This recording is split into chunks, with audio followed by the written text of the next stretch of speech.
മറ്റു കാര്യങ്ങളും കമ്പനിയുടെ ടെക്നീഷ്യന്മാരെ ഉത്തരവാദപ്പെട്ടവര് നമ്മളോട് വിശദീകരിക്കുന്നത്.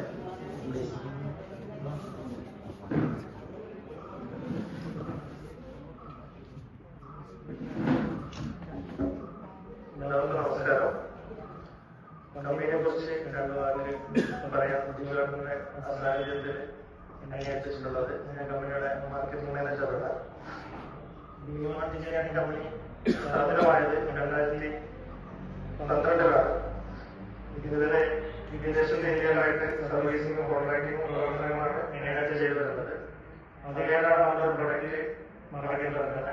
വിശ്വസാറിന് ക്ഷേത്രത്തിൽ തന്നെ സമർപ്പിച്ച് തുടങ്ങുന്ന ആഗ്രഹമുണ്ടായിരുന്നു. അപ്പോ അത് പ്രകാരമാണ് ഈ ഒരു രീതിയിൽ ഈ ക്ഷേത്രത്തിൽ സമർപ്പിക്കുന്നത്. നഗരം പറയാൻ കാവിലെ ജസ്റ്റ് സമർപ്പിക്കാന്ന് മാത്രമേ വിചാരിച്ചിട്ടുണ്ടായിരുന്നുള്ളൂ. അപ്പോ ഇവിടെ ക്ഷേത്രത്തിലെ സംഘാടകരുടെ പ്രോത്സാഹനവും സഹകരണവും കൊണ്ട് ഇത്രയും നല്ല വേദിക്ക് മുന്നിലായിട്ട് നിർത്തി തന്നു. ഇനി പ്രൊഡക്റ്റിനെ കുറിച്ച് വിശദീകരിക്കാൻ വേണ്ടി നമ്മുടെ ടെക്നിക്കൽ ഹെഡ് അജിയെ ക്ഷണിക്കുകയാണ്. പുള്ളി ഇതിന്റെ ഡീറ്റെയിൽസ് നമ്മളോട് പറയാനായി. നമസ്കാരം. ഇത് നിങ്ങളെല്ലാവരും കേട്ടിട്ടുണ്ടാവുന്നത് വയർലെസ് വാട്ടർ ലെവൽ കൺട്രോൾ. സാധാരണ നിലയിൽ പണ്ട് നിലയിലെല്ലാം വാട്ടറിലുണ്ട് വയർ സിസ്റ്റം. അതിന്റെ വ്യത്യസ്തമായ കുറച്ച് അഡ്വാൻസ്ഡ് ടെക്നോളജി ആയിട്ടാണ് നമ്മൾ ഇൻട്രൊഡ്യൂസ് ചെയ്തത്. ഇതിന് പ്രത്യേകിച്ച് മാറ്റമൊന്നുമില്ല. പിന്നെ അതിന് നമ്മുടെ നിലവിലെ ഓണം സിറ്റിക്ക് അതിലേക്ക് ഒരു മാറ്റങ്ങളൊന്നും വരുന്നില്ല. ഇതിലെ നമ്മുടെ പ്രൊഡക്റ്റ് ഫുള്ളി വയർലെസ് ആണ്. ഹാൻഡ്ലെസ് സ്റ്റെയിൻലെസ് സ്റ്റീൽ സെൻസർ ഉണ്ടാവും. അതാണ് വെള്ളത്തിന്റെ ലെവലിൽ നിശ്ചയിക്കുന്നത്. ഏത് ലെവലിലാണ് മോട്ടർ ഓൺ ആവുന്നത്, ഏത് ലെവലിൽ ഓഫ് ആവും. അതുകൂടാതെ മെയിൻ ഇതിന്റെ ഒരു അഡ്വാൻറ്റേജ് പറഞ്ഞാൽ പലരും അറിയാതെ നെഗ്ലക്ട് ചെയ്തായിട്ട് ഇതിന്റെ പമ്പ് വന്ന് ഓഫാവാൻ അതൊന്നും വിഷയമില്ല. അതുകൂടാതെ ചില സ്ഥലങ്ങളിൽ കിണറ്റിൽ വെള്ളം ക്ഷാമുണ്ടാവും. ആ സമയത്ത് അറിയാതെ മോട്ടറിന് അടിഞ്ഞോട്ടിരിക്കും, വെള്ളം ചാടിയായിരിക്കും. അപ്പൊ മറ്റേ സ്ഥലത്തും മോട്ടറിന് കത്തിപ്പോകുന്ന അന്നത്തെ ചാൻസ് ഉണ്ടാവും. ഇതിന് സംഗതി അതെല്ലാം നമ്മുടെ ഈ സെൻസേഴ്സ് ഡിറ്റക്ട് ചെയ്തിട്ട് മോട്ടർ നോക്കാം. അതുകൂടാതെ ഒരു അലാമുണ്ട്, ചെക്ക് ചെയ്യാം. ഇതിന്റെ വോൾട്ടേജ് പ്രൊട്ടക്ഷൻ ഉണ്ടാവും.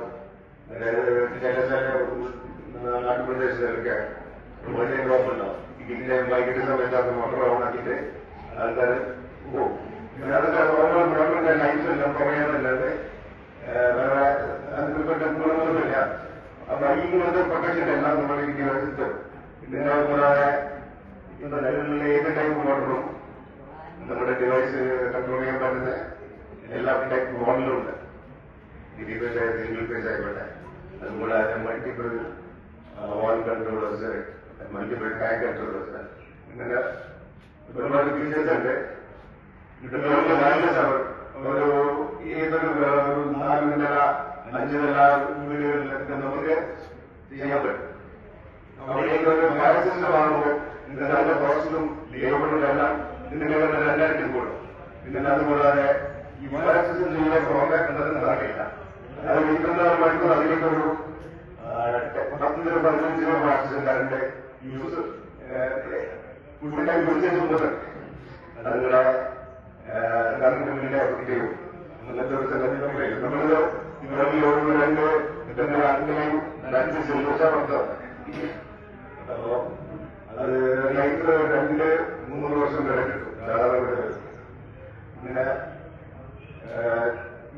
കണ്ടിന്യൂസ് ഇപ്പൊ വലിയ വലിയ ബിൽഡിങ്ങിലൊക്കെ ആണെങ്കിൽ ഇവിടെ കരാക്ടർ സോളാർ സിസ്റ്റം ചെയ്യാനുള്ള ഓപ്ഷനുണ്ട്. നിലവിലെല്ലാം ഈ മാർക്കറ്റിലെ എല്ലാ പ്രൊഡക്റ്റിനെയും കുറിച്ച് നമ്മൾ പഠിച്ചിട്ടാണ് ഈ സംഗതി നടത്തുന്നത്. ഓരോ 4 വർഷമായിട്ട് ഒരു കേടും ഒരു പ്രശ്നമില്ല. ഈവൻ ബാറ്ററി പോലും മാറ്റാതെ വർക്ക് ചെയ്ത സ്ഥലങ്ങളുണ്ട്. ഇതൊരു കുഞ്ഞൊരു പരീക്ഷണമല്ല. ഓൾറെഡി പൂർണ്ണമായിട്ടുള്ള സിസ്റ്റമാണ് അതെല്ലാം ഷെയർ ചെയ്യാം. എല്ലാവരും ഷെയർ ചെയ്യാം.